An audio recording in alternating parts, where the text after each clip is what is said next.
Hello குட்டீஸ், எப்படி இருக்கீங்க? விக்ரமாதித்தன் கதைகளை தொடர்ந்து கேட்டுட்டு வரீங்களா? சுவாரஸ்யம் மிகுந்த அந்த கதைகளில் இன்னைக்கு நாம் கேட்க போகிறது கிளி மைனா கதை. என்னது, கிளி மைனா கதையா? என்னடா இது, வேதாளம் கிளி மைனா எல்லாம் பேசுதா? எப்படி நம்மக்கிட்ட என்ன எல்லாம் பேசிக்கிட்டா இருக்குது? இல்லையே அப்படின்னு நீங்கள் நினைக்கிறது புரியுது. இதில் ஒன்றும் அதிசயமே இல்லை. அந்த காலத்தில் உலகம் ரொம்ப அமைதி பூங்காவாக இருந்தது. வாகன இறைச்சலோ மக்களுக்குள்ள நீ நான் அப்படின்னு ஈகோவில் போட்டி பொறாமையோ எதுவுமே சண்டை சச்சரவு எதுவுமே இல்லாத அந்த காலத்தில் மரம் விலங்கு பறவை இதெல்லாம் பேசுனது கூட மனுஷனால் புரிஞ்சிக்க முடிஞ்சிருக்கு. இப்போ இருக்கிற இறைச்சல்லையும் கலவரத்துலேயும் மனுஷன் பேசுறது கூட மனுஷனுக்கு கேட்காமலே போய்கிட்டு இருக்குது. சரி சரி வாங்க, நம்ம கிளி மைனா கதையவே போய் கேட்போம். ஒரு ஊரில் ஒரு ராஜா ஒரு பஞ்சவர்ண கிளியை வைத்திருந்தான். அந்த கிளி ரொம்ப புத்திசாலியான அறிவாளியான கிளி. அந்த கிளி நடந்தது, நடக்க போகிறது, நடந்துக்கிட்டு இருக்கிறது எல்லாம் அந்த கிளிக்கு நல்லா தெரியும். அது ராஜா கிட்ட எடுத்து சொல்லவும் செய்யும். அதே போல் அங்கே ராஜாவோட ராணிக்கிட்ட ஒரு மைனா வச்சுருந்தான். அந்த மைனாவும் கிளிக்கு கொஞ்சமும் சளைச்சது இல்லை. அந்த மைனாவுக்கும் அறிவும் இருக்கும், விவேகமும் இருக்கும். ரொம்ப சூப்பரான மைனா. அந்த கிளியும் மைனாவும் ஒரே கூட்டில் தான் வாழ்ந்துக்கிட்டு இருந்துச்சு. அப்போ ஒரு நாளைக்கு கிளி மைனா கிட்ட போய், நம்ம ரெண்டு பேரும் ஒன்று போல தான் சாப்பிட்றோம், ஒன்று போல தான் தங்கிக்கிட்டு இருக்கோம், இப்போ நம்ம ரெண்டு பேரும் கல்யாணம் பண்ணிக்கலாமா அப்படின்னு கேட்டுச்சு. அப்போ மைனா சொல்லிச்சு, சேச்சா, எனக்கு இந்த ஆம்பளைங்களே பிடிக்காது, இவங்களெல்லாம் கல்யாணம் பண்ணவே மாட்டேன்.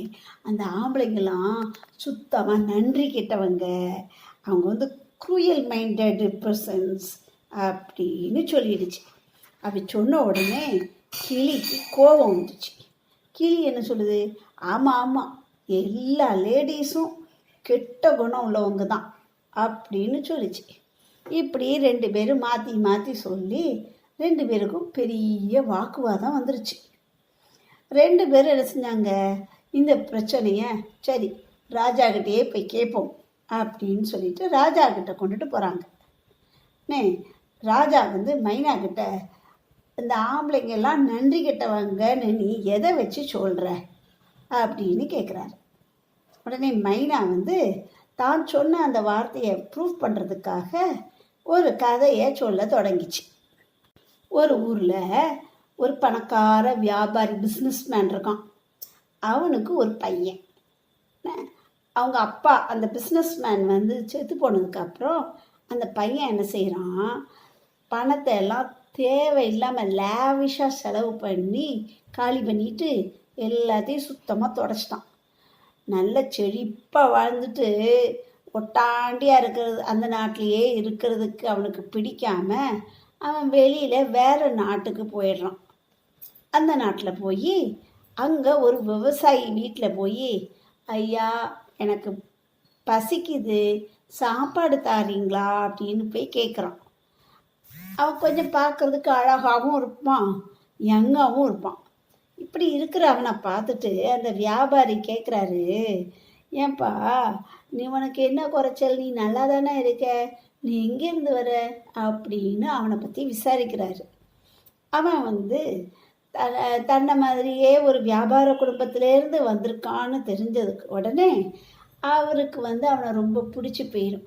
சரி, நீ இனிமேல் எங்கேயும் தேசம் தேசமாக நாடு நாடாக அலையாத, நீ என் கூடவே இரு அப்படின்னு சொல்லி அவர்கிட்ட இருந்த நகை நட்டு பணம் எல்லாம் போட்டு நல்ல சீர் கொடுத்து தான் பொண்ணை அவனுக்கு கல்யாணமும் பண்ணி கொடுத்துட்றாரு.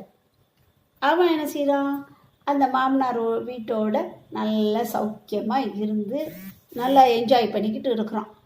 கொஞ்ச நாள் கழித்து அவங்ககிட்ட திரும்ப பணம் நகை எல்லாம் சேர்ந்த உடனே திருப்பி லாவிஷாக செலவு பண்ண ஆசைப்பட்டுட்டு அங்கே இருந்தால் கண்டிக்கிறதுக்கு மாமனார் இருக்கிறார்ல, அதனால் அவன் என்ன செய்கிறான், சொந்த ஊருக்கு போய் செலவு பண்ணணும்னு அவனுக்கு ஆசை வந்துருச்சு.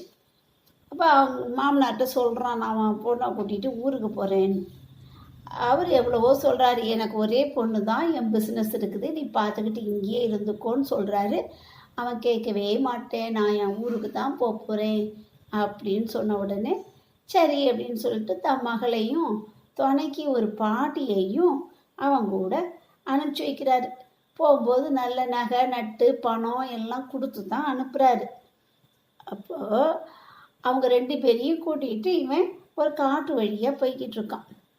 அப்போ போயிட்டு இருக்கிறப்ப அவன் வந்து தான் பொண்டாட்டிகிட்ட சொல்கிறான், அம்மா இங்கே ரொம்ப திருடங்க இருக்கிறாங்க, திருடங்க பயம் ரொம்ப ஜாஸ்தி, அதனால் இப்படி நகையெல்லாம் நீ போட்டுக்கிட்டு வராத, உன் நகையெல்லாம் கழட்டி கொடு அப்படின்னு சொல்லிட்டு அவன் வச்சுருந்த நகை பணம் எல்லாத்தையும் ஒரு தனியாக ஒரு மூட்டை போட்டு தனியாக கட்டி அவன் வாங்கி வச்சுக்கிட்டான். அவன் அப்படி அவகிட்ட இருக்கிற எல்லாத்தையும் அவளை வாங்கினதுக்கப்புறம் அவளை நம்ம கொன்னுடணும்னு அவன் முடிவு பண்ணிட்டு அவளையும் அவள் கூட வந்த பாட்டியையும் என்ன செய்கிறான், ஒரு குழியில் பிடிச்சி தள்ளிடுறான். தள்ளிட்டு அவன் பாட்டுக்கு போயிட்டான். குழி பயங்கர ஆழமான பள்ளம். அந்த பள்ளத்துக்குள்ளே விழுந்த உடனே பாட்டி பாவம் அது செத்து போச்சு, அடிபட்டு செத்து போச்சு. ஆனால் அவனோட ஒய்ஃப் இருக்காங்கல்ல, அவளை தள்ளி விட்ட உடனே அவளால் நேர பாட்டி மாதிரி போயிட்டு அங்கிட்டிங்கன்னு மோதிலாம் அவள் விழலை. அவள் என்ன செஞ்சா, ஏதோ செடியிலையோ மரத்துலையோ போய் தொங்கிக்கிட்டே நின்றுருக்கா. அப்புறம் கொஞ்சமாக எப்படி எப்படியோ தப்பிச்சு ஒரு மாதிரி மேலே வந்துட்டான். மேலே வந்து யார் யார்கிட்ட எல்லாமோ வழி கேட்டு கொஞ்சம் கொஞ்சமாக போய் அவள் வீட்டுக்கே அவள் போய் சேர்ந்துட்டான். போய் சேர்ந்தவுடனே அவங்க அம்மா அப்பா வந்து, என்னடா இப்போ தானடா அனுப்பினேன் உன்னைய, நீ மட்டும் வந்திருக்கியே, மாப்பிள்ளை எங்க பாட்டி எங்க அப்படின்னு சொல்லி அவங்க பேரண்ட்ஸு கேட்குறாங்க. அப்போ அவள் சொல்கிறா, போகிற வழியில் திருடங்க கொஞ்சம் பேர் வந்து என்னோடய ஹஸ்பண்டை கெட்டி பிடிச்சி இழுத்துட்டு போயிட்டாங்க, பாட்டியை வந்து கொன்னுட்டாங்க. நான் ஏதோ ஒரு புதரில் என்னை தூக்கி வீசிட்டதுனால நான் அதுலேயே மயங்கி போய் இருந்தேன். அப்புறம் கொஞ்சம் கொஞ்சமாக மயக்கம் தெளிஞ்சு அந்த பக்கமாக வந்த ஒருத்தர், யாரோ ஒருத்தர் தான் வந்து என்னை காப்பாற்றினாரு, அவங்கள்ட்டெல்லாம் வழி கேட்டு நான் இப்படி வந்து சேர்ந்துட்டேன் அப்படின்னு தன்னோட ஹஸ்பண்டை விட்டு கொடுக்காம அவள் அவங்க அம்மா அப்பா கிட்ட பதில் சொல்லிடுவா. அவளோட நகையெல்லாம் கொள்ளையடிச்சிட்டு போனான்ல அவள் ஹஸ்பண்டு, அவன் ஊரில் போய் அவன் கொண்டு போன எல்லா பணத்தையும் பழையபடி ஊதாரித்தனமாக, அதாவது லேவிஷாக செலவழித்து சுத்தமாக காலி பண்ணிட்டான். திரும்ப என்ன செய்கிறான், நம்ம மாமனார்கிட்ட போய் பணம் வாங்கிட்டு வரலாம்னு புறப்பட்டு போகிறான். அவன் ஊருக்கு வர்றதை பார்த்துட்டு அவன் ஒய்ஃப் தூரத்தில் இருந்து பார்க்குறான்.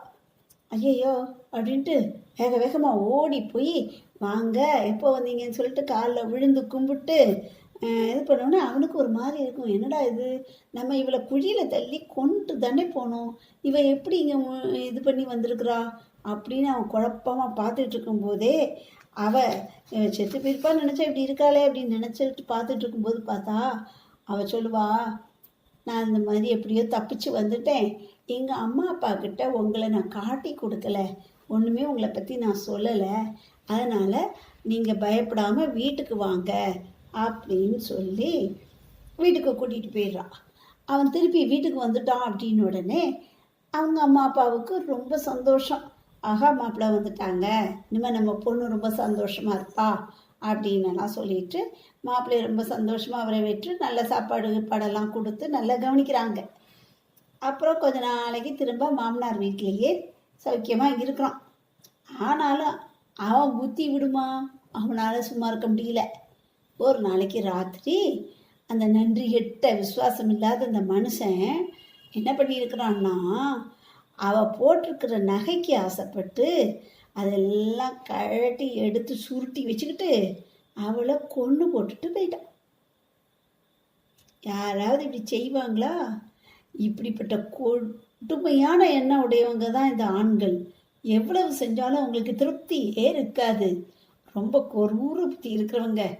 அப்படின்னு சொல்லி மைனா வந்து ராஜா கிட்ட கதையை சொல்லி முடிச்சது. இப்போ ராஜா வந்து கிளியை பார்த்து, அப்பா அவன் தரப்புக்கு ஒரு கதையை சொல்லிட்டான், நீ என்ன செய்ய போற அப்படின்னு கேட்க, உடனே கிளி என்ன சொல்லுது, ஆமாம் ஆமாம், இந்த பெண்கள் எல்லாமே பெண்கள் மட்டும் ரொம்ப அவங்க மட்டும் அவங்களுக்கு ஒரு துடுக்கு துணிவு, அவங்க கொடுமை இதெல்லாம் வந்து அதிகம் இருக்கிறது வந்து இந்த பெண்கள் தான். அவங்க நினச்சா எப்படிப்பட்ட நல்லவங்களையும் கூட பொல்லாதவனாக்கி சுத்தமாக காலி பண்ணிடுவாங்க அப்படின்னு சொல்லி அதை அதை எக்ஸ்பிளைன் பண்ணுறதுக்காக வேண்டி அது ஒரு கதையை சொல்ல ஆரம்பிச்சது. அது என்ன கதை அப்படிங்கிறத நம்ம அடுத்த வாரம் கேட்போம். கதைகளை தொடர்ந்து கேட்டுட்டே வாங்க. இந்த சேனலை லைக் பண்ணுங்கள், ஷேர் பண்ணுங்கள், சப்ஸ்கிரைப் பண்ணுங்கள். நன்றி, வணக்கம். அன்புடன் உங்கள் பாட்டி.